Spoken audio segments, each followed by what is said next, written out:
Humble woman takes son to work, and the unexpected gesture from her millionaire boss changes everything. He, who had always been cold and distant, approaches the boy with warmth.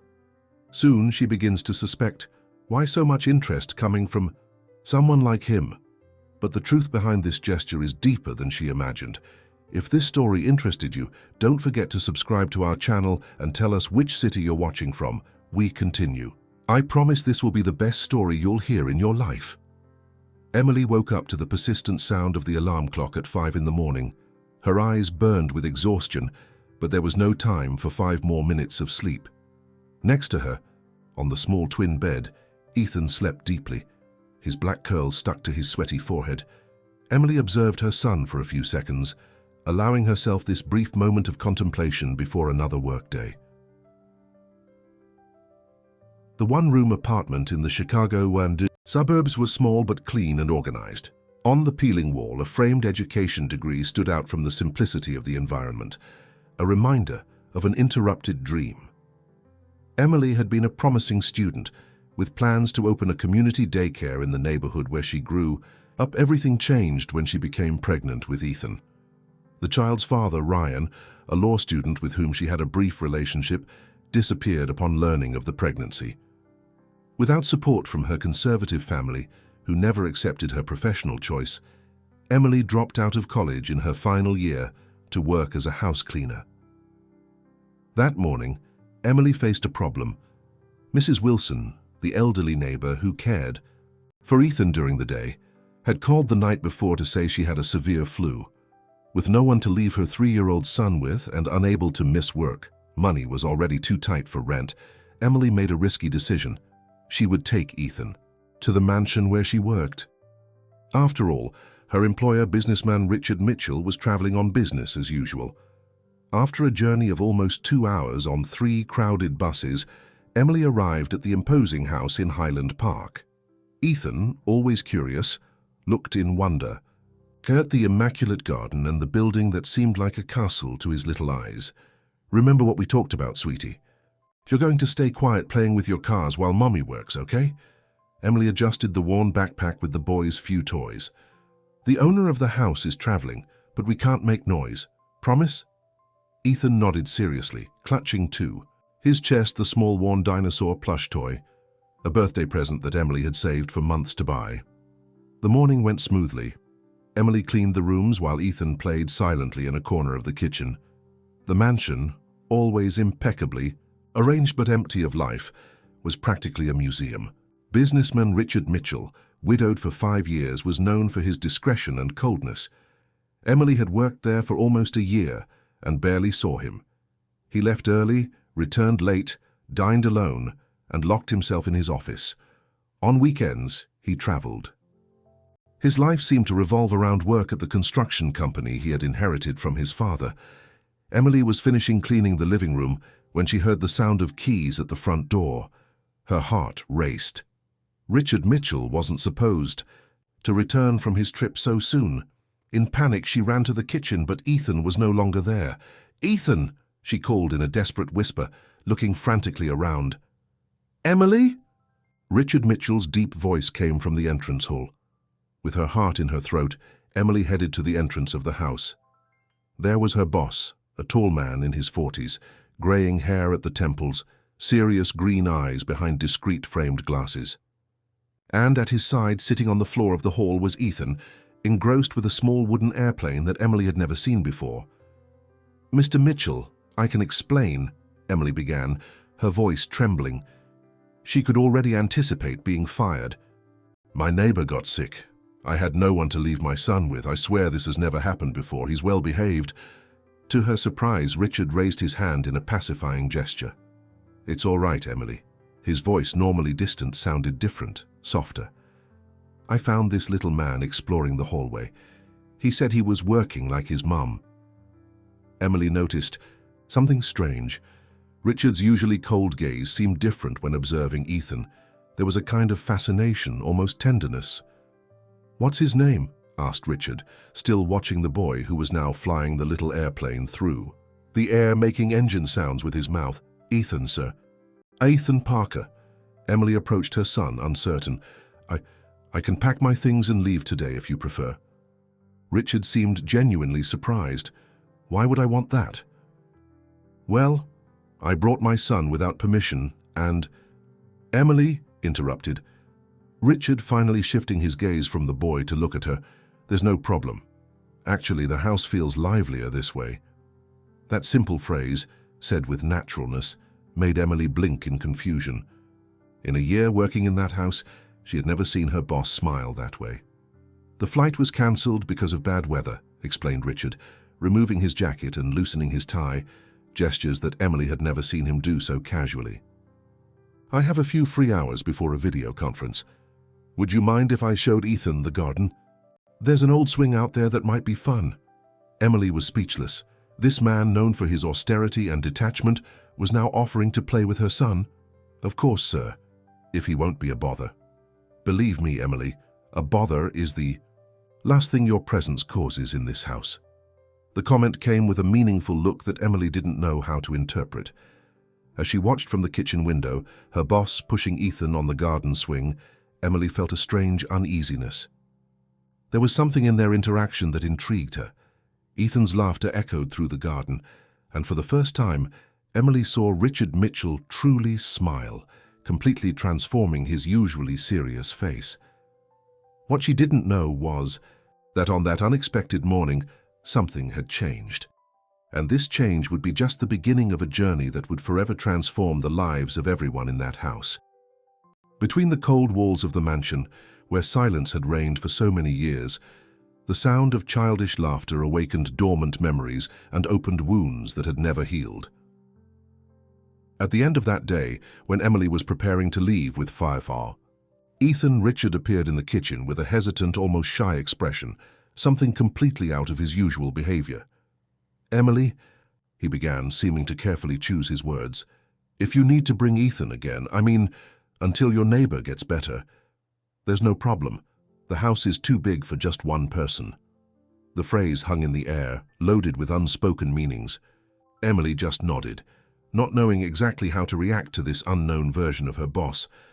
That night, lying next to her son in their small bed, Emily couldn't stop thinking about Richard's behavior. What was behind that sudden interest?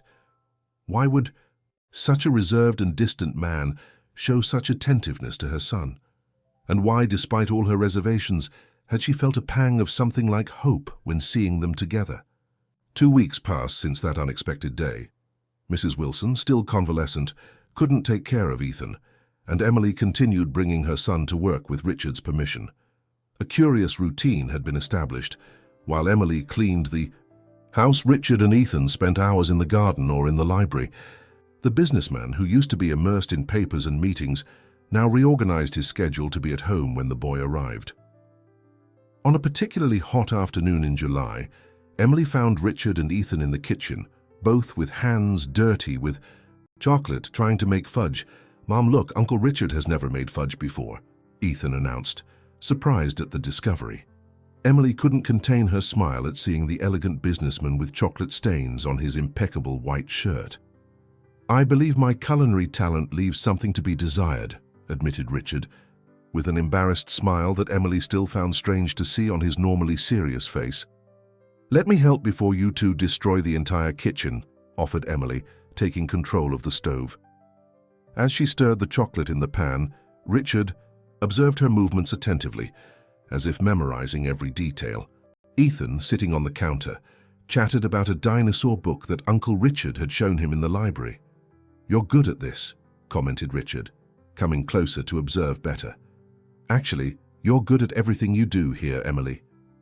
The compliment, said with sincerity, made Emily blush. She wasn't used to receiving recognition for her work. "Thank you, sir." "Richard," he gently corrected, "after seeing your fudge-making skills, I think we can dispense with formalities." That night, when Emily served dinner to Richard, something she now did regularly before leaving, he surprised her with a proposal. "Emily, I've been thinking. The trip to your home is long, especially with Ethan. The house has 5 empty bedrooms. Why don't you use the guest room until Mrs. Wilson gets better?" The offer caught Emily by surprise. Stay at the mansion? Sleep under the same roof as her? "Boss, The idea seemed inappropriate, a crossing of boundaries that made her uncomfortable. "It's very kind, Sir Richard, but it wouldn't be appropriate. People might talk." Richard laughed, a low and genuine sound. "Emily, I'm 45, years old.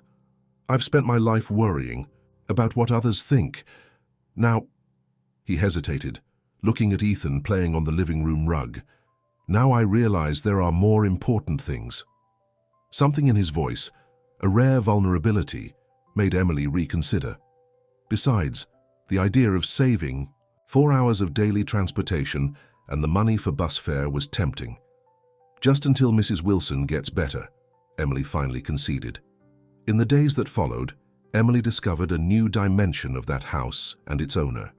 The guest room was larger than her entire apartment, with a bed for Ethan that made him jump with joy.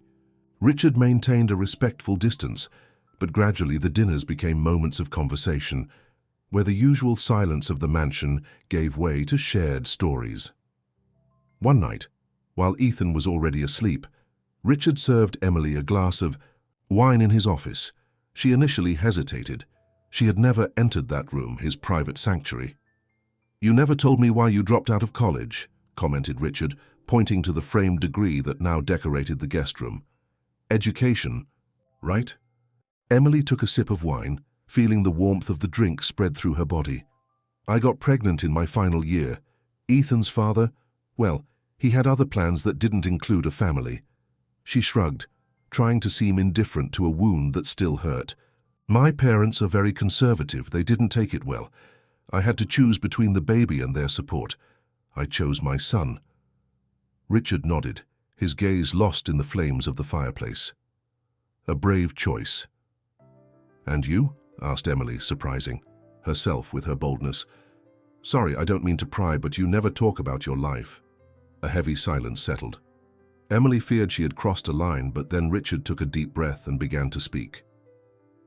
"I was married. Bethany was an architect. She worked with me at the construction company."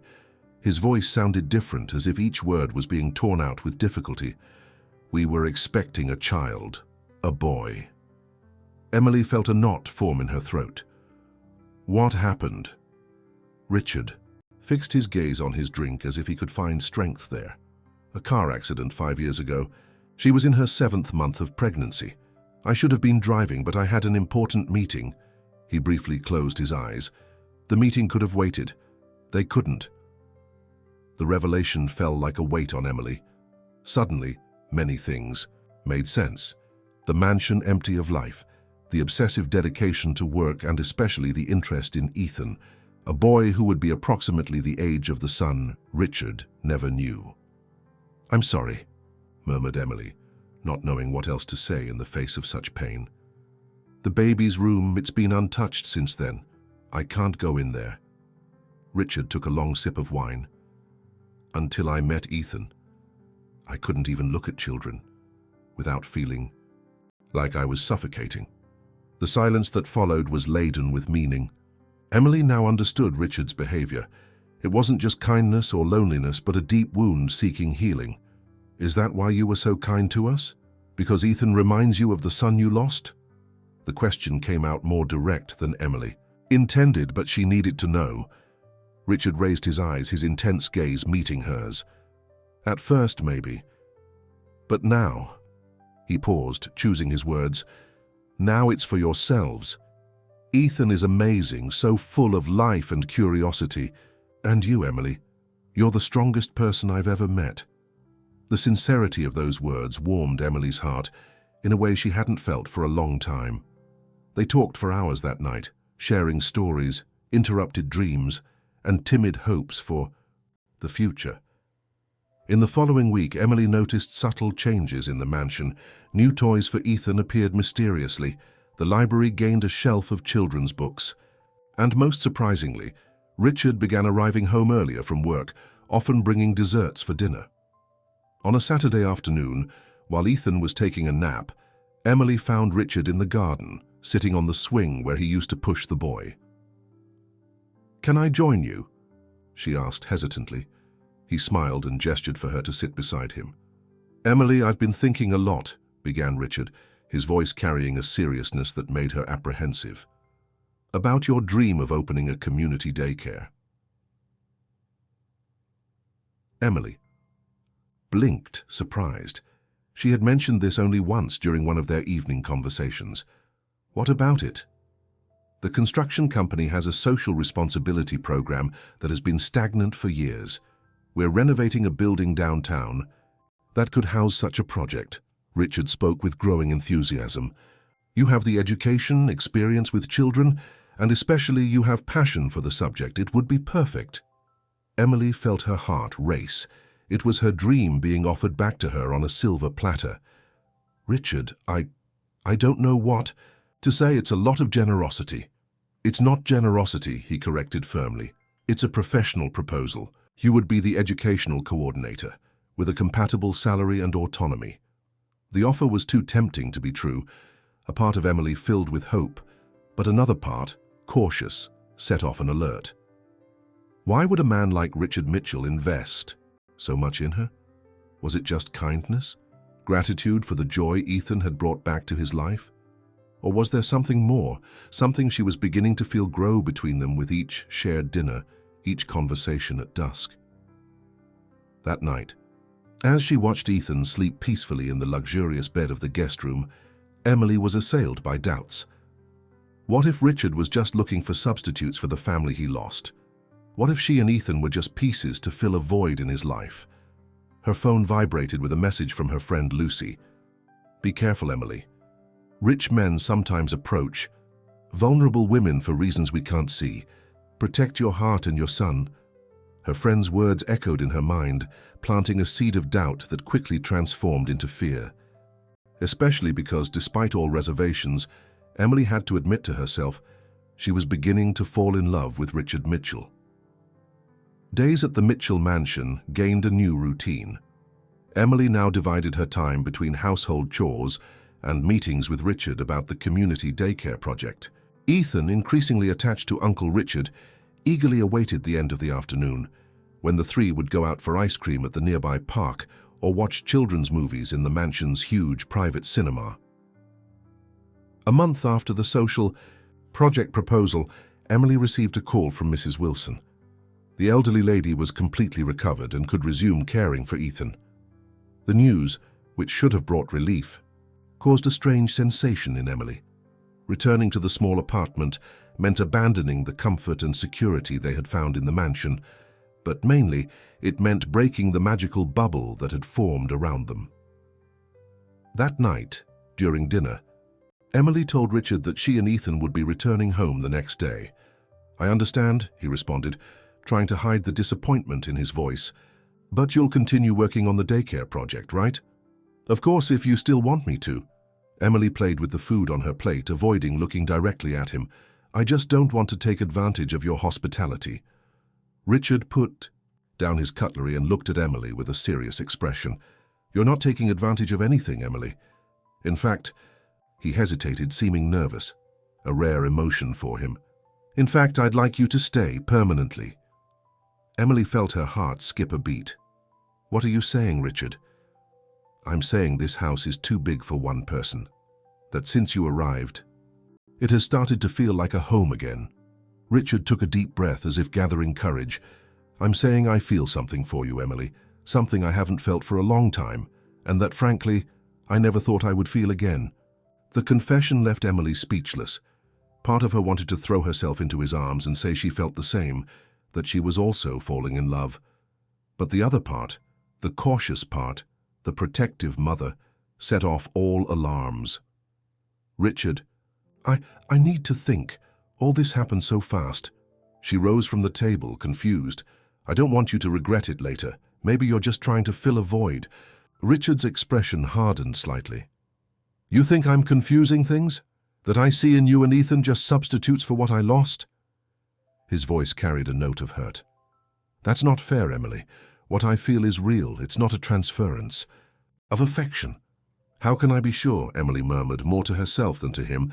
"Our lives are so different. You're Richard Mitchell, owner of one of the largest construction companies in the country. I'm your house cleaner." "Does that matter to you?" he asked, visibly hurt. "No, but it will matter to the outside world. Emily felt tears forming in her eyes. What will people say? That I took advantage of your vulnerability? That I used my son to win over a rich man? The silence that followed was painful. Richard finally stood up and approached her, but didn't touch her. Give me a chance to prove that what I feel is genuine, Emily. Don't decide anything now. Stay a few more weeks. If after that you still have doubts, I'll understand. Emily agreed, more out of confusion than conviction. That night, lying in the luxurious bed of the guest room, she tossed and turned without being able to sleep. Lucy's words echoed in her mind, mixed with Richard's sincere declarations. Who was right, the suspicious friend or the hopeful heart? The next morning, Richard left early for an important meeting. Emily took advantage of the opportunity to call Lucy and confide about the situation. He declared himself? Emily, this is moving too fast. The concern in her friend's voice was evident. You barely know him, and you have Ethan to think about. I know, Lucy, but you should see how he is with Ethan. So affectionate, so patient. Patient until when? What if he gets tired? What if he's just using you to overcome his trauma? Have you thought that you might be creating expectations in Ethan that could be destroyed later? Lucy's words were harsh, but they touched on sensitive points. Emily hung up the phone with more doubts than certainties. At noon, while tidying Richard's office, Emily found a document on the desk that caught her attention. It was a legal consultation on shared custody procedures in cases of non-formalized relationships. Her blood ran cold. Why would Richard be consulting about child custody? Before she could investigate further, she heard the sound of keys at the door. Quickly, she moved away from the desk, her heart racing. Richard entered the office, looking excited. Emily, I had a wonderful idea. What do you think about taking Ethan to the zoo on Saturday? He loves animals and... Richard stopped upon noticing her pale expression. Did something happen? Emily gathered courage, determined to confront him. I saw a document about child custody on your desk. Richard's expression changed from concern to understanding. Oh, that. He smiled, seeming relieved. It's for the social project. We're creating protocols for situations where children in the daycare need extended care, legal responsibility, issues when parents work non-conventional hours. The explanation seemed plausible, but didn't completely dispel Emily's doubts. What if it was just an excuse? What if Richard was, in fact, planning some legal maneuver to have rights over Ethan? In the days that followed, Emily began to notice other disturbing details. Richard had a recurring meeting with an attorney specialized in family law. Once she found him researching private schools on the internet. On another occasion, she surprised him measuring Ethan while the boy slept. To buy new clothes, he explained, but the gesture seemed strange, almost obsessive. The last straw came when Emily discovered, hidden in a drawer in the office, an architectural project to remodel the old baby's room. The notes included space for Ethan and favorite colors. That was too much. Richard wasn't just falling in love with her. He was trying to rebuild the family he had lost, using her and Ethan as substitutes. Dominated by fear and distrust, Emily made a drastic decision.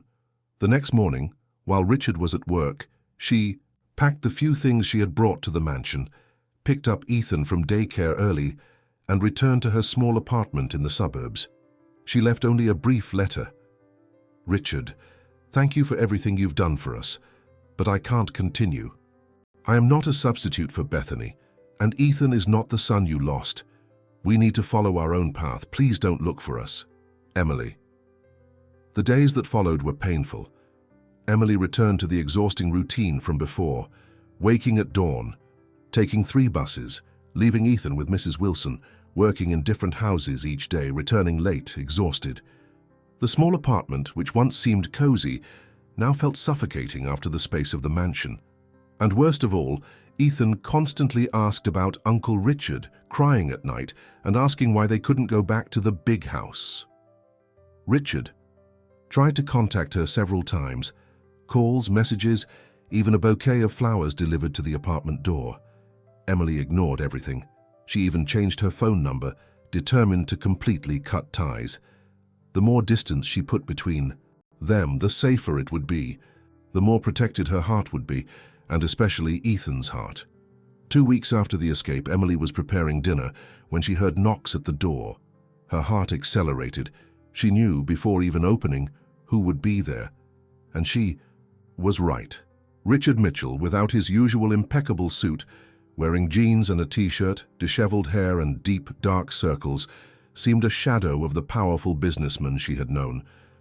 5 minutes, Emily. That's all I ask, he pleaded, before she could close the door. Something in his defeated expression made her hesitate. Ethan, who was playing in the small living room, heard the familiar voice and ran to the door. "Uncle Richard!" The boy's joyful cry broke through all the defenses Emily had built. Ethan hugged Richard's legs tightly, as if fearing he would disappear again.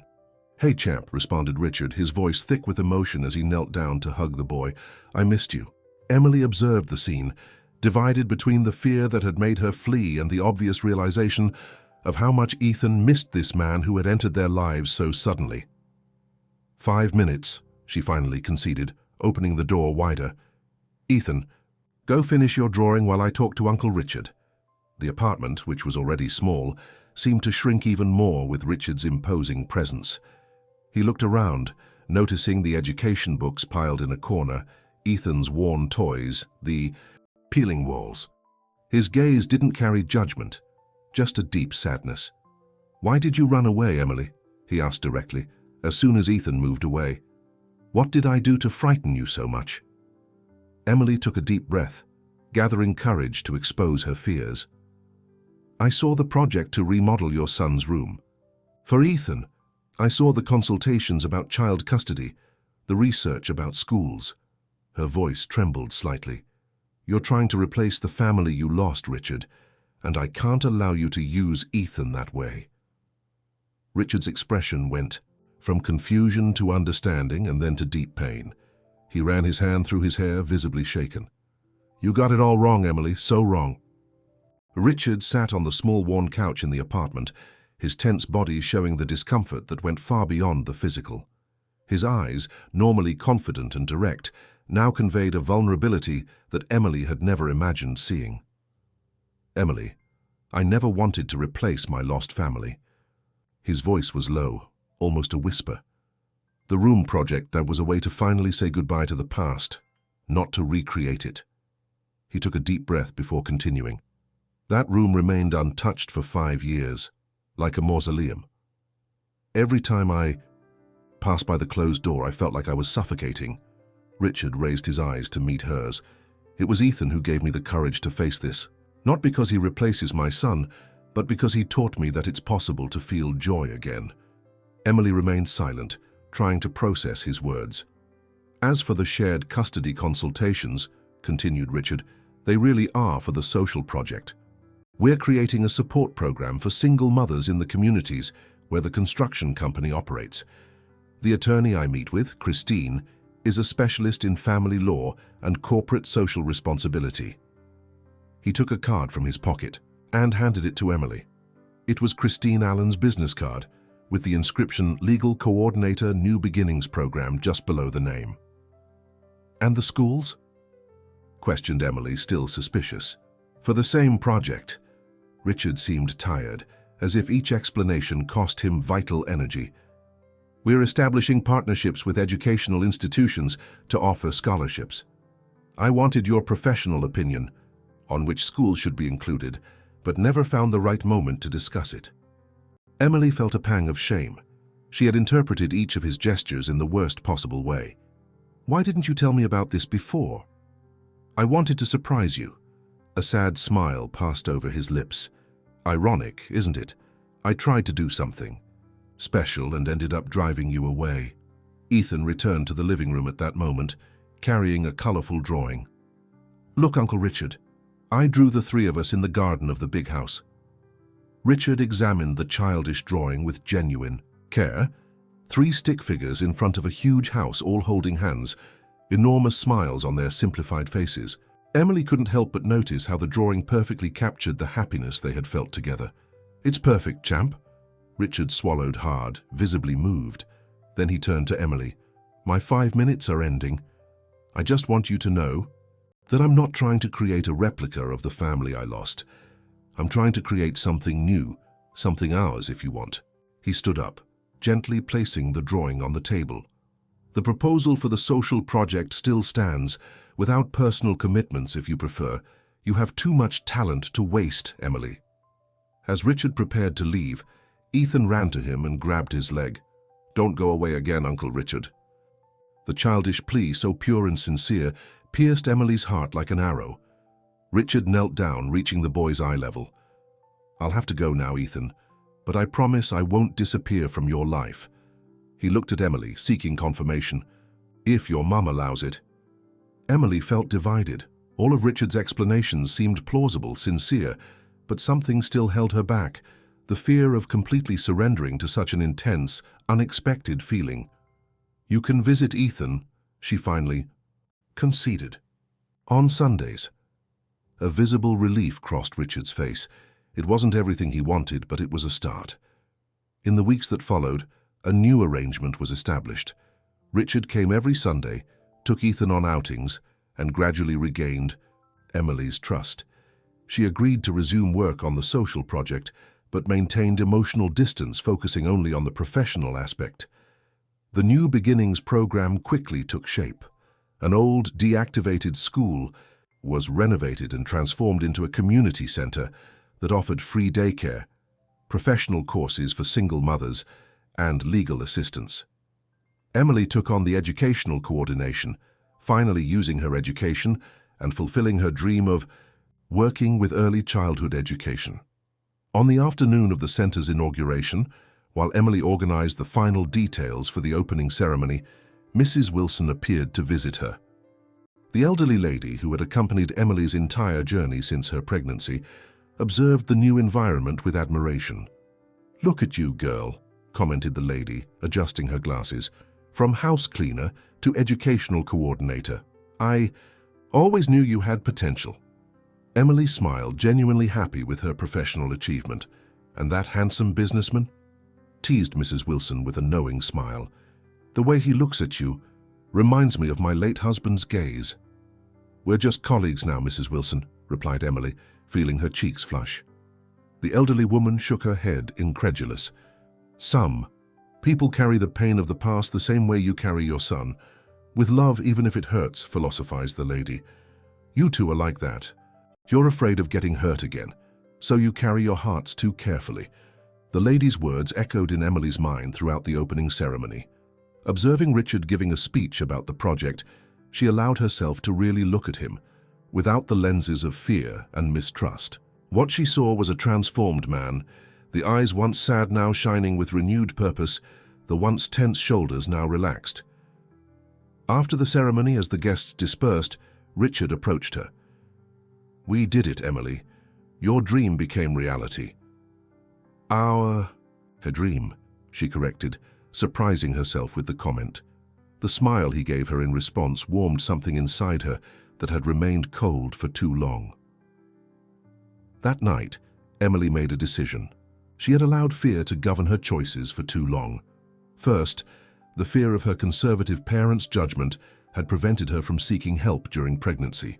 Then, the fear of depending on someone had kept her trapped in a life of hardship. And finally, the fear of getting hurt had almost made her lose the chance to be truly happy. The following Sunday, when Richard came to pick up Ethan for their usual outing, Emily surprised him. Can we talk before you leave with him? The nervousness was evident in her voice. Richard nodded, intrigued.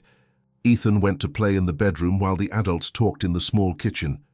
I've been thinking a lot, began Emily, gathering courage, about us, about what happened, and about what could happen. Richard remained silent, giving her space. To continue. I was so afraid that you were trying to recreate the past that I didn't realize I was trapped in my own past, she admitted. In the abandonment I suffered, the distrust, the idea that I don't deserve something good. She took a deep breath before continuing. I don't know if we still have a chance, Richard, but if we do, I'd like to try. Slowly, one step at a time. Richard's face lit up with an emotion so pure that Emily felt tears forming in her own eyes. "We've always had a chance, Emily. I've just been waiting for you to realize that." Their first kiss was gentle, hesitant, as if both were testing unknown waters. When they separated, they shared a shy smile like teenagers discovering love for the first time. Ethan entered the kitchen at that moment, observing them with curiosity. "Are you going to get married now?" he asked with the direct innocence of children. The adults laughed, breaking the tension. "Not yet, champ," replied Richard, ruffling the boy's hair. "First, we're going to get to know each other better, all of us." Time passed, and their relationship gradually blossomed. Emily and Ethan didn't move back to the mansion immediately. Instead, Richard began spending more time in the small apartment, learning to value the simplicity and warmth of a true home. 6 months later, they finally visited the closed room in the mansion together.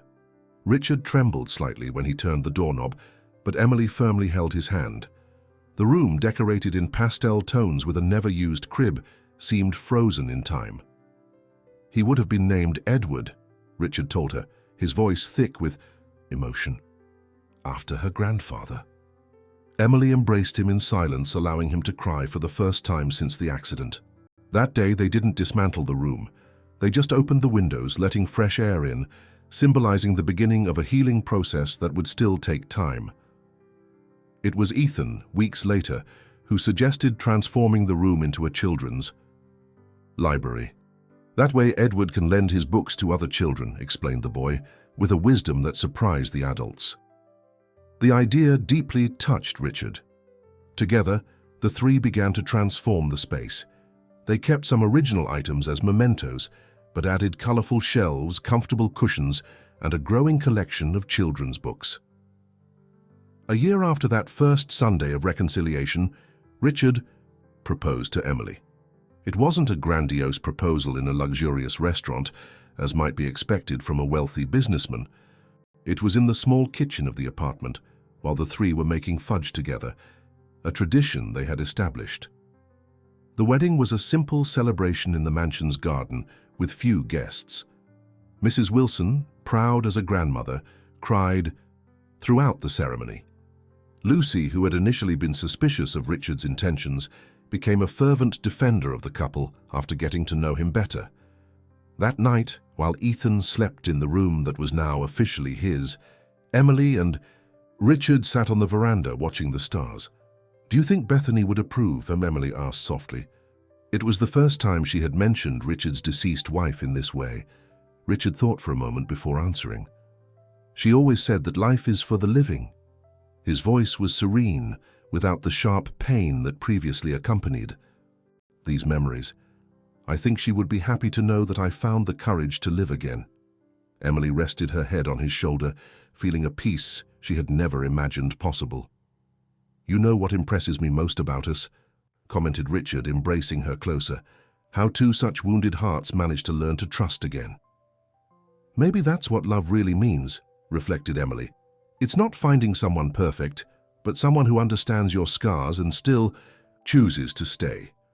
When Ethan woke up the next morning and found the two asleep on the veranda sofa, he smiled and joined them, nestling between the bodies of his parents.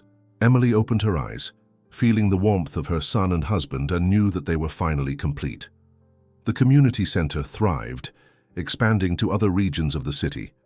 Emily divided her time between educational coordination and studies. She returned to university to complete a master's degree in inclusive education. Richard, once a workaholic, learned to balance work and family, arriving home in time for dinner almost every night. On a Sunday afternoon, while planting flowers in the garden of the mansion that was now truly a home, Ethan asked Richard, "Do you still miss Edward?" Richard looked at Emily, then at the boy he considered his son in all ways that mattered. "I always will," he answered honestly. "Just as I will always love the memory of Bethany. But that doesn't diminish how much I love you and your mother. The heart has room for many different loves." Ethan nodded, satisfied with the answer.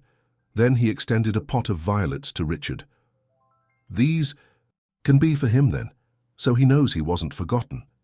Together, the three planted the violets under the window of the children's library, formerly Edward's room.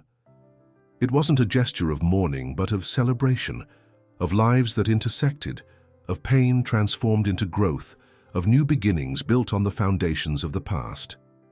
Emily observed her small but great world, the son who was growing strong and happy, the husband who had learned to smile again, and the flowering garden that symbolized the home they had built together. It wasn't perfect.